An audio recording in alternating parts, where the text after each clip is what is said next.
Hello students. इस video में हम आज इकोनॉमिक्स की क्लास में उसके बेसिक कॉन्सेप्ट जो होते हैं उसके बारे में पढ़ेंगे। बेसिक कॉन्सेप्ट में आपका क्या आ जाता है कि एक तरीके से आप इकोनॉमिक्स का भी इंट्रोडक्शन कह सकते हैं इसको। तो फर्स्ट ऑफ ऑल हम जानेंगे क्या कि अर्थशास्त्र कहते किसे हैं। तो अर्थशास्त्र क्या है? वैसे तो इसके अलग अलग अर्थशास्त्रियों ने इसका जो डेफिनेशन दिया है वो अलग अलग है, लेकिन इसमें क्या है कि हम सीधा सीधा इसको समझने के लिए एक लाइन में इसको डिफाइन कर सकते हैं।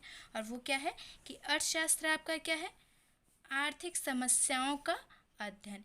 इसका मतलब क्या है कि देखिए, अगर किसी भी चीज़ में अगर आपका शास्त्र लग जाता है, इसका मतलब हो क्या जाता है कि आप उसका अध्ययन कर रहे हैं, चाहे धर्मशास्त्र हो, ठीक है, या कोई भी शास्त्र हो, उसका कहने का अर्थ है कि आप इसका अध्ययन कर रहे हैं। तो यानी कि शास्त्र मतलब अध्ययन, और यहाँ पर अर्थ से मतलब आपका क्या बनता है कि आर्थिक समस्याएं आपकी जितनी भी हों। अब आर्थिक समस्या में आपकी बहुत सारी चीज़ें आ सकती हैं, या तो पैसों से धन से संबंधित चीज़ें आ गई, या फिर आपको मतलब आपके मार्केट में किसी भी वस्तु का कितना उत्पादन चल रहा है, कितना प्रोडक्शन करना है या कितना नहीं करना है, किस चीज़ का प्रोडक्शन करना है और किस चीज़ का प्रोडक्शन नहीं करना है। तो यानी कि आपकी आर्थिक समस्याओं में ये सारी चीज़ें शामिल हो जाती हैं।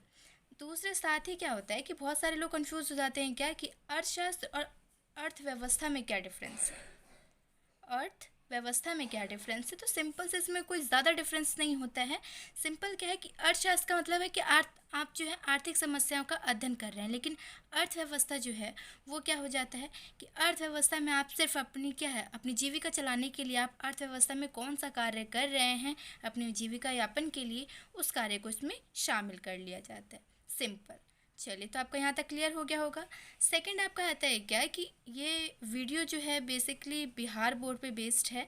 क्यों? क्योंकि यहाँ पर मैंने पहले आपको यहाँ अर्थशास्त्र में दो कॉन्सेप्ट दिए हैं, समष्टि अर्थशास्त्र और व्यष्टि अर्थशास्त्र। इसका यहाँ देने का मतलब क्या है कि बिहार बोर्ड में आपको 12th में समष्टि और व्यष्टि पढ़ना है, जबकि सीबीएसई में 12th में आपको क्या पढ़ना है? समष्टि और इंडियन डेवलपमेंट पढ़नी है। लेकिन बिहार बोर्ड में आपको समष्टि और व्यष्टि दोनों एक साथ 12th में पढ़ना है, इसलिए मैंने यहाँ पर इसको समष्टि और व्यष्टि डिफाइन किया है। क्यों? क्योंकि ये बिहार बोर्ड पे बेस्ड है। आगे देखिए, इसमें समष्टि अर्थशास्त्र और व्यष्टि अर्थशास्त्र, तो इसका कहना है समष्टि क्या पूरी तरीके से थ्योरेटिकल है।